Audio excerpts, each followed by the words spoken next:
Pati po yun, hawakan po nila yung drug problem kahit pag nagte-testify po ang BPDEA, NBI, sasabihin nila, dito po galing ang transaksyon ng mga drugs. So yan po lahat hinarap ko, no? Sabay-sabay ko pong hinarap yan. And then of course, nung pumasok naman yung previous administration, 2019, hindi naman po nagkaroon ng ganap na pagbabago sa Bucor. Ang kabaliktaran po ang nangyari, nagdala po siya ng tao niya, mga 70, na galing sa labas, galing sa ibang ahensya. Sila po ang nagtayo ng kanilang grupo o kanilang kabal o kanilang sindikato. Ibig sabihin nun, nagtayo ng grupo, hindi consistent sa batas ng 2013, walang in-apply na civil service rules? Opo. Paano makakasweldo yun kung hindi? Kasi po galing po sila sa isang ahensya ng gobyerno. Diretsuhin mo na. PJMP po sila galing. Sino tinutukoy mo? Si DG Bantag, yung dating DG. So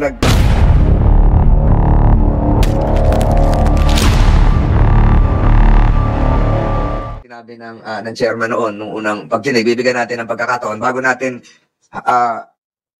alamin muli yung mga pangyayari ng pagkakataon si General Katapang in the interest of fairness to present in a nutshell the plans and programs as well as remedial measures which are being undertaken even before this incident and most especially after this incident relative to the prison reforms that he would be advocating. Ito yung pagkakataong sabihin mo, banggain mo yung nangyari, ito yung pinaplano mo bago pa mangyari, pagkatapos mangyari, kung ano yung mga reformang ipapatupad mo sa Bucor. This committee will give you a maximum of 15 minutes to do the same.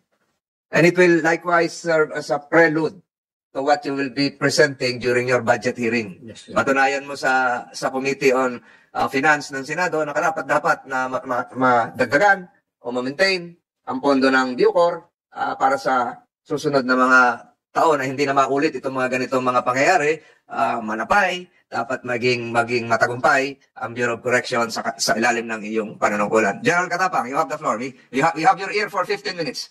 Please proceed. Unless, Senator Padilla, you have an opening statement. I'm sorry. General Katapang, you have the floor. Mr. Chair, Your Honor, good morning again. As a background, the last... you can use you can have a slide presentation, you can have a video presentation. I-verbalize ko na lang. I-verbalize na lang. Opo, una ko sa lahat, sir, meron na po rin ako sinabit sa inyo na kung anong gagawin ko for the next 5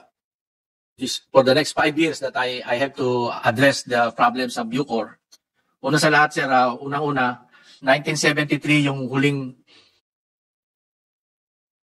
Go ahead. 1973 po yung huling kulungan na pinagawa. At yan po ay pinagawa pa po ng tatay ng ating Pangulo na President Marcos Jr. Ang nagpagawa po niya yung President Marcos Sr. 50 years po yan. Kaya po nagpatong-patong yan over the years. Ang kasya lang po dyan 12,000 o 12,000. Ngayon po 51,500 na po kami. So almost times 5 na po ang laman ng Bucor. Akala ko 30,000 lang. Ang 30,000 po, yun lang po sa New Bilibid. New Bilibid, tama. Pag sinama nyo po lahat, yung pati kasama yung mga kolonya na congested din, aabot po siya kami ng almost reach, baka bago matapos itong buwan na po, 52,000. Kasi po, nung umupo kami, nagpapalabas kami ng 500 monthly. Ang pumapasok naman sa amin, 1,000. So, at the end of the year, 6,000 po yung additional na inaasikaso namin na PDL. At ito po ay related lahat. Almost 70 to 80% drug-related. And then po, ay bago naman pong kabanata yung Bucor, no? Na in 2013, nagpasa po ng batas para i-address po lahat sa mga problema ng Bucor for the last 50 years or at the time, 40 years. No? Ang problema po dito, anong nangyari, lalagyan po ng mga regional prison, pero wala rin naman pong naibigay na pera. Kaya ganun pa rin, umabot po rin po tayo sa 51,000. Pangalawa, nung create po itong batas na to, ang sabi doon sa batas, lahat ng pwedeng o gustong mag-uniforme, nag-uniforme. Mag-uniforme na. Kaya po, yung mga civilian dito na nakapag-college graduate, nag-apply ng trabaho, binigyan kagad po ng rango ng Lieutenant Colonel. At ang iba po dito, trinomote po ng General. No? Parang nag-pass lane. Pero sa military po o sa uniform personnel, ang initial rank dapat lang po, kung technical ka, kapitan. So talaga pong na fast track lahat. Kumbaga wala namang alam pa paano magpatakbo ng kulungan, nabigyan ng posisyon dahil dun sa batas na yon. Nung nailabas na po yung implementing rules and guidelines para ma-implement ito, natapos po ito 2019. Ang problema po, yung mga nag-apply ng 2013, na sinabihan sila within 5 years, dapat ma-comply nyo para ma-validate yung posisyon na pinagkukuha nyo, 1,400 po ang invalidated. Kaya po, yung mga tao ng Bucor na dapat nagpapatakbo ng Bucor ngayon na may mga rango, invalidated po sila. No? Sa totoo lang po, ang nagpapatakbo ng Bucor na may rango at karapat-dapat na validated ng civil service, sa 10. 6 po dito mga technical officer at 4 lang po at talagang mga officers na mismong umahawak ng mga PDL. No, kasi yung technical officer, mga nurse, doktor, yun po. So ganun po ang minana nating problema. Bukod pa dyan, yung kultura po doon sa loob ng kulungan na hindi naman po nagbago dahil nga po walang sense of duty, no? Kanya-kanyang diskarte, no? Na dumating na po sa punto na ang pinaka-penultimate na nangyari po, yung nag-take over po ako, napatay na po si Percy Lapid dahil doon na rin po nanggagaling yung mga middleman kung sinong inuutusan na para ipapatay isang tao. Naging sentro na rin po ang Bucor. Aaminin po natin yan na yung mga mismong nakakulong dahil naghahanap ang paggamit ng cellphone, sila po yung middleman din sa drugs. No, sabi nila, kung mahuli man kami, unang-una, hindi sila basta-basta makakapasok sa amin dahil kontrolado ng Bucor ang pagbisita. So, pati po yun. Nahawakan po nila yung drug problem kaya pag nagte-testify po ang BITPDEA, NBI, sasabihin nila, dito po galing ang transaksyon ng mga drugs. So yan po, lahat hinarap ko. No? Sabay-sabay ko pong hinarap yan. And then of course, nung pumasok naman yung previous administration, 2019, hindi naman po nagkaroon ng ganap na pagbabago sa Bucor. Ang kabaliktaran po ang nangyari, nagdala po siya ng tao niya, mga 70, na galing sa labas, galing sa ibang ahensya. Sila po ang nagtayo ng kanilang grupo o kanilang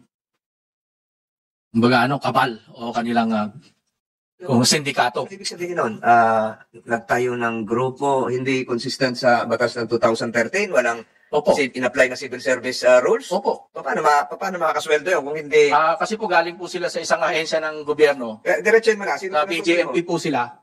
Galing. Sino tinutukoy mo? Si DG Bantag, yung dating DG. So nagtayo siya ng sariling grupo. Nagdala po siya lahat na sabi niya, hindi ko mapagkatiwalaan kayo, pasensya na kayo. So these were detailed? These were... Opo, tinanggal po sila lahat sa posisyon. Hindi po. Paano sila nakapasok? So dapat yun may conference. Si Convent po. Si Convent. Mr. Chair. Meron din prosesong dinaanan. Pero po nung dinala sila dito, mga rango lang po nila, mga tinyente, kapitan, pinapromote po sila ng colonel at saka general. Dahil po ang posisyon na inoccupy nila sa bagong batas ng RA 10575 equivalent to that position. So hanggang ngayon, nandun pa sila? Natanggal po sila nung pumasok ako. Paano natanggal? Pinangunahan mo yung pagtatanggal? O una po, sa nagbitiw? Nililip ko po lahat ng tao ng BJMP. Binalik ko po sa kanilang mother unit. Pero nga po, dahil nga sa 3 taon itong mga tao naman dito sa Bucor, 3 taon din na hindi naka-floating. So pagpasok po ng mga nakaupong mga Bucor, doon naman po ako nagka-problema. No? Ang sinalo ko pong problema, nung pagpasok ko, noong October 24 last year, nagsalita po yung mga PDL na, sir, pwede po ba kaming magsalita na? Kami po yung mga pinagsasaksak, ito yung mga sugat namin. Tapos yung mga Bucor employees din na correctional officers na pinagugulpi ng previous administration, lumabas rin sila, nag-file din po sila ng kaso. Ako naman, na-discover ko na nag-iwan ng pera ng 1 billion, pero hindi naman po pala natapos yung project. Pero saying here is that there were lapses during your predecessor's time that led to your present predicament. Hindi ba trabaho mo na iayos, ipagpatuloy kung may tamang ginawa o hindi dapat ibintang lahat doon sa nakaraang administrasyon ng Bucor kung ano yung pagkakamali ngayon. Yung ba ang gusto natin palabasin ngayon? Ang sinasabi ko po, Mr. Chair, hindi naman nagbibintang ako. Iyon lang po ang minana ko mga problema. Sa 50 years na nandyan ang Bucor, hindi nagpagawa ni isang kulungan na bago. Pero may sinasabi kang naiwan na 1 bilyon na Sino ngayon ang mag-determine, mag-desisyon kung saan gagamitin? Ipagpapatuloy mo ba? Medyo malaki-laki yung 1 bilyon. Nag-reiterate po rin ako ng Bureau of Inquiry at kaya nakapag-file po kami ng plunder case sa kay Bantag. Pero ngayon po, kausap namin yung mga nagpagawa niyan, mga kontratista. Sabi nila, sir, tatapusin po namin yan kahit lugi kami. Yes. Ano ba yung gagawin? At least siguro you will be aided by COA reports, audit reports. Hindi naman yung basta-basta. Ito, mali ang ginawa mo. Kailangan to may basihan. So, ano ba yun? Ito ba yung hinukay doon na malalim? Ano yung ba yung tatlo pong buildings po na pinagawa sa Palawan, sa Davao at sa Casalete. Nag-allocate po ng 300 million. Hindi po natapos. Pero nakubra na po yung almost 1 billion. Pati sa CIW at saka sa San Ramon. Nakubra na po yung pera, pero 50% lang po ang natapos na mga building. So pag natapos ito, sabi mo, tatapusin din ng mga contractor, mga kaalwan ba? Doon sinasabi mong 51,000 ngayon, at dapat 12,000 lang. Mga kaalwan po, PDL. Sir Chair, mga 5,000 po ang maililipat kung matatapos po yung mga building na yan. Naman pala, kailan matatapos yun? Yung isa po, baka end of the year. So, ang pinipresent mo ngayon na reforms, ay itutuloy nyo yung mga ginawa dati. Opo, itutuloy po. Yun naman pala. So, kailan inaasahan natin na matatapos ito? Hopefully po, yung dalawang building, matatapos this year, pero yung isang building po talaga yung kontratista, wala nang talaga. Leyte and Palawan. Palawan at Davao po. Davao. Leyte hindi na matatapos. Hindi na po kasi wala talagang pong pera na may lalabas yung contractor. So at least 2/3 matatapos. Go ahead.